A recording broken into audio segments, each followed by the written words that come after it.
Hi, this is Catherine, and this is Taking Tea with Catherine.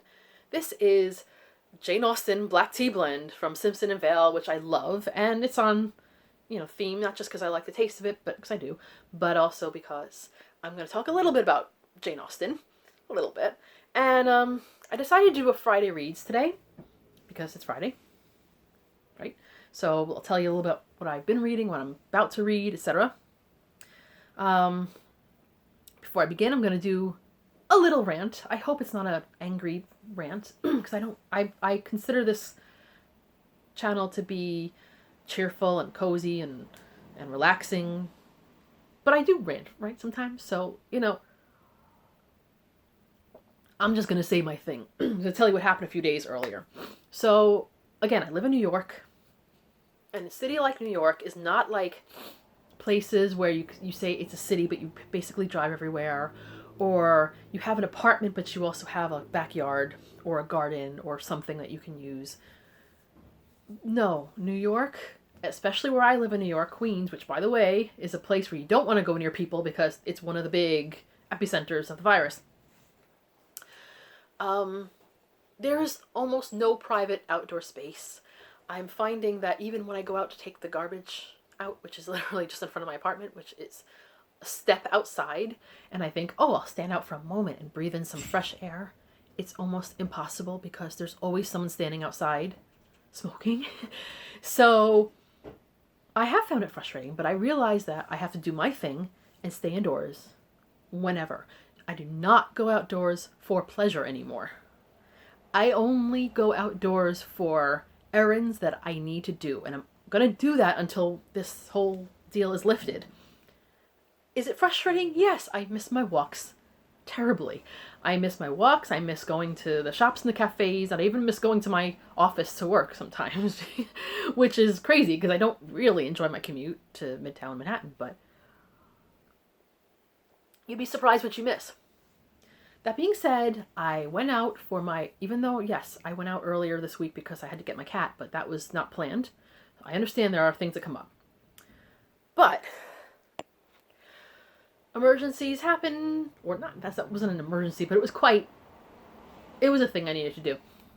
So I'm planning now to only go out when I need to, and I'm trying to go out maybe once a week. Like when I say out, not taking the garbage out, not checking my mail, going out, leaving my block, that sort of thing. Trying to take only the important errands that I need to do. And this week I had a couple of errands I really needed to run, and I said I'm going to do it all at once, and I'm going to mail my envelopes out in the mail that I haven't mailed out that I need to send out. Got out, walked a few blocks, had the protective mask on, which I hate. And I know I'm whining big time right now, but I hate the way it feels so much on my face, like I really do. And I do it because I feel like it's necessary right now, or not necessary, but it should be right now something I do. It's like my duty or whatever. I don't know. I'm not a dutiful person, but this is what's happening.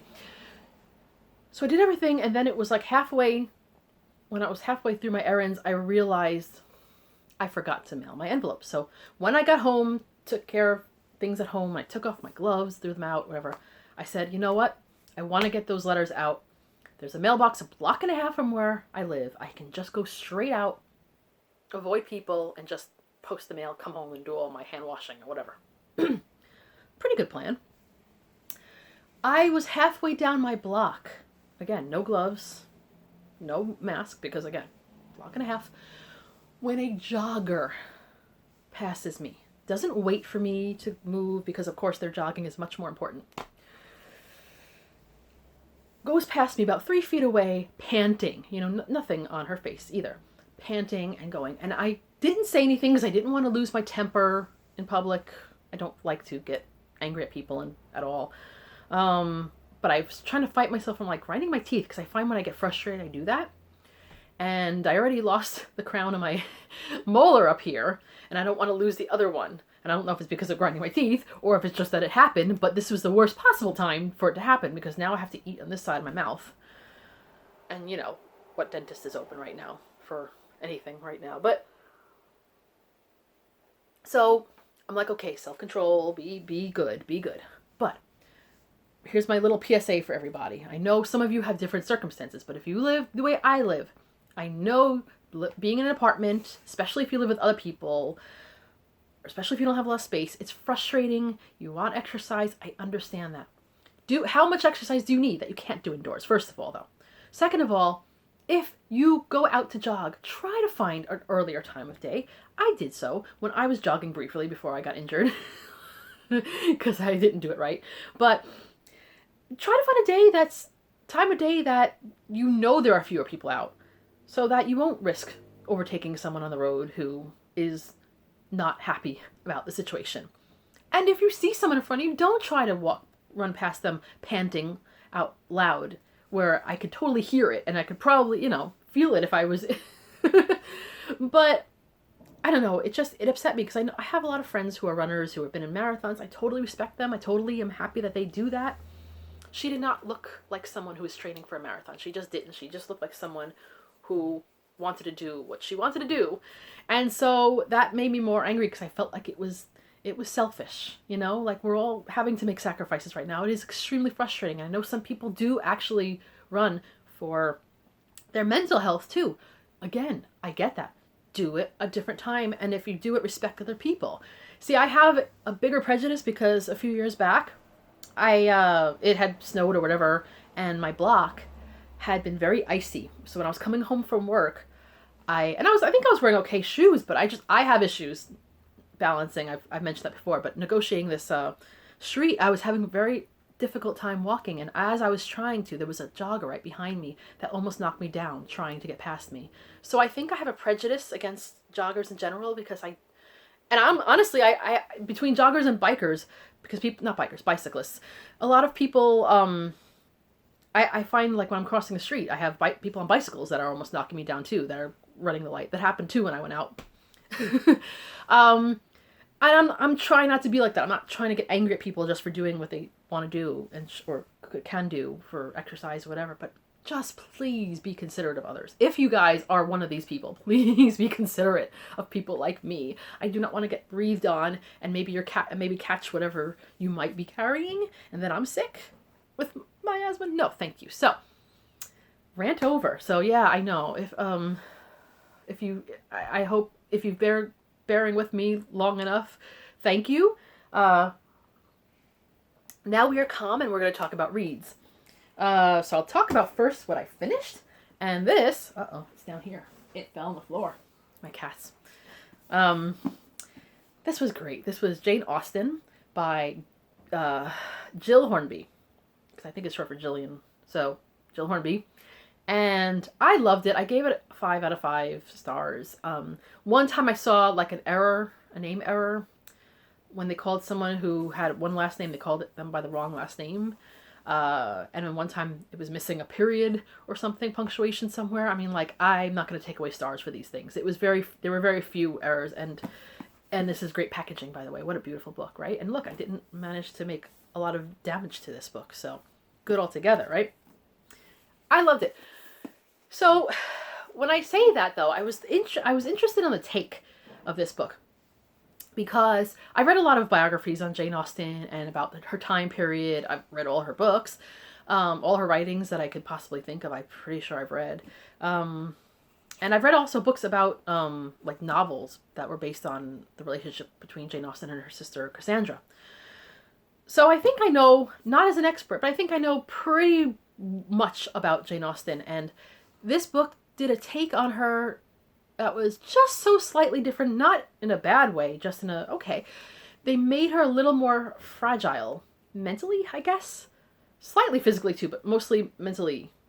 Things, she had like ups and downs, and things would just devastate her in ways, and Cassandra kind of tiptoed around her almost like mental health, which, you know, they say a lot of successful, when I say successful, you know, creative types, people who write, people who paint, people, you know, like that sort of thing. A lot of them do have issues, or people, even people who are not that creative have issues, but, you know, and it reminded me of the slightly nicer version of the relationship between, and this is my American pronunciation, don't get angry, Vincent van Gogh and his brother Theo. I know it's probably pronounced differently in Dutch, whatever. And when I say that, I know some people will be like, oh, Vincent Van Gogh, that was just such a tragic situation. I mean, what a mess. Yes, I know, but it was like, it's like Van Gogh light, you know? I think Theo was his younger brother, and Vincent died younger than Jane Austen died, and Theo didn't outlive Vincent, really. He lived I think another year or so, and then he died of, I don't know if it was hepatitis or syphilis or something like that. It was sad. It was really sad. So I mean, he was not. But it's just like, it was just the kind of feeling of the two siblings among a family of larger amounts of siblings, both, offspring of a clergyman.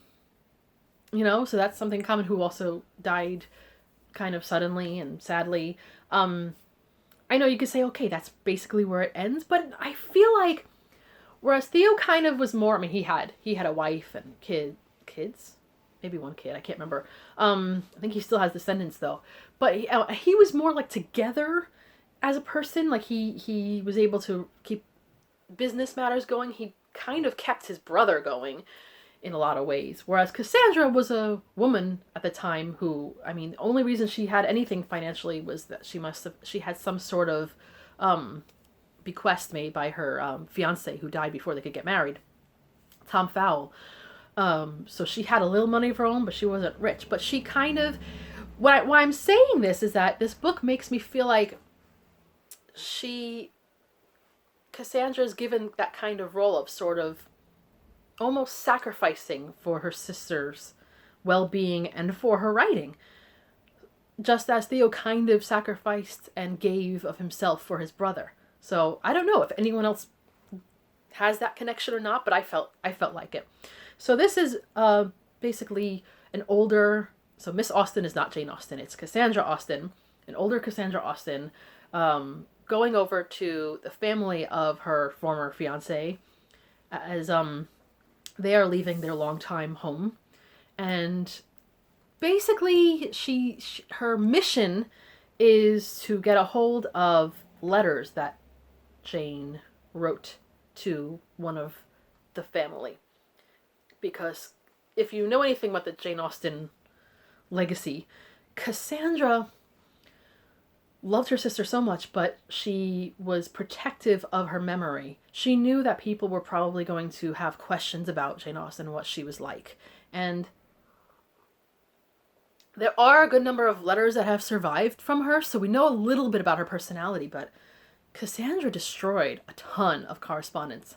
And it's kind of hard to understand that, because for me, any piece of paper that I have that survives from anyone I've lost to death, I hold on to.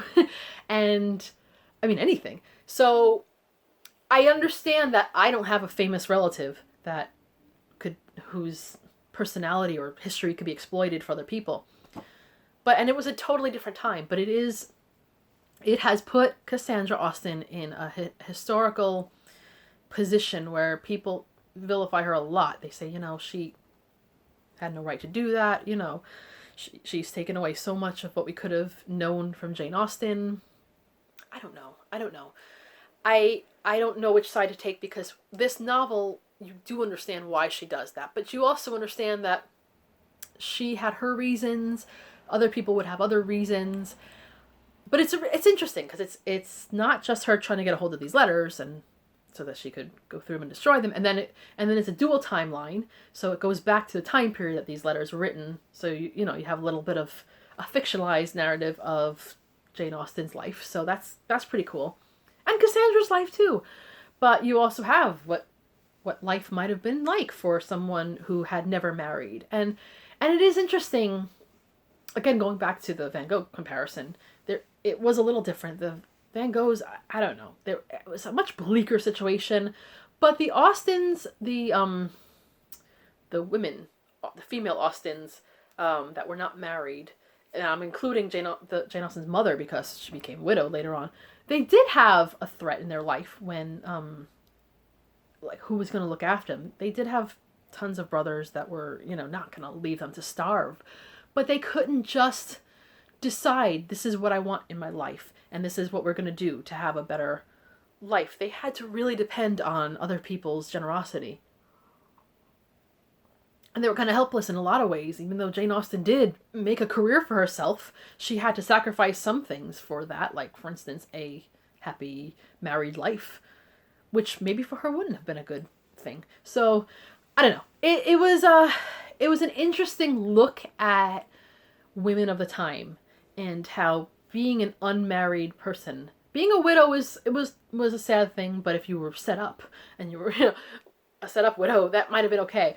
But being a spinster, someone who never got married, unless you came from a very wealthy family where they left you a good chunk of money, and like Emma, I guess, even though she, if you know anything about Jane Austen's books, you know that she, anyway, I don't want to give away spoilers, but she doesn't, the stress of Emma's life is not to get married. She's not actively looking for a husband because she doesn't need to. In those days, that was like your security. But if you were someone like Emma who came from a much more well-off family, you're going to be okay.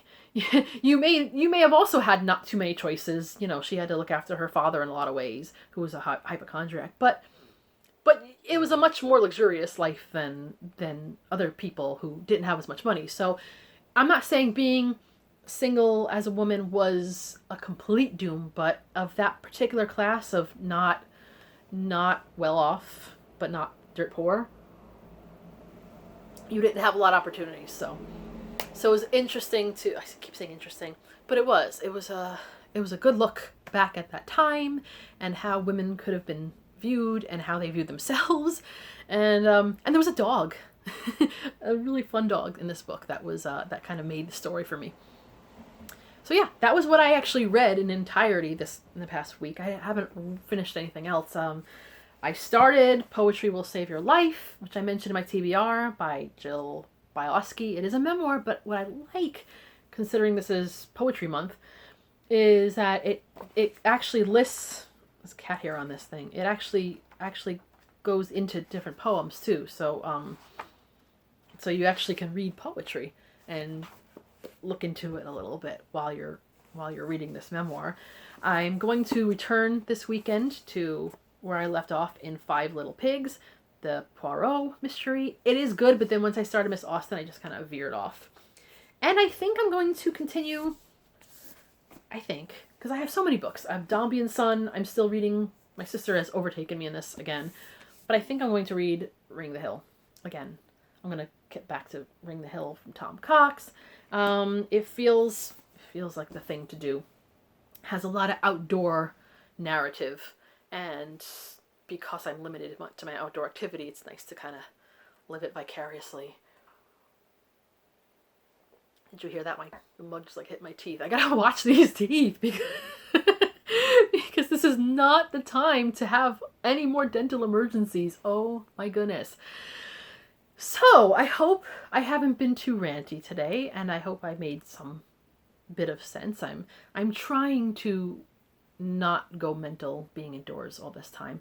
I think I'm doing pretty well. I am thankfully someone who does like her alone time indoors. Thankfully. And I've been able to get, I'm fine, with groceries, whatever. My cat food order is a little bit low, and it's taking its time in coming, so I'm a little but we're doing okay. We're fine. Janie's okay, by the way, so far, but we still have to take care of her veterinary issues too. Yay. So I'm looking forward to this weekend. I do not intend to leave the apartment this weekend unless some really good reason pops up. I just think that the more we spend indoors away from other people right now, whether we like it or not, the better we will contribute to getting this whole thing. Maybe I'm wrong. Maybe we'll find out in the long run that it didn't matter. But you know what? We should do what we should do, right? So I hope you guys are having a good week and I hope you have good plans for this weekend. Let me know down below if you have any reading plans, if you've read these books that I'm speaking of as well. And if you like listening to rants or book talk, feel free to subscribe. Thank you for my new subscribers. I've had a few this week. And yes, and have a lovely weekend. This is Catherine at Taking Tea with Catherine. Have a lovely tea and calm-filled day. Bye.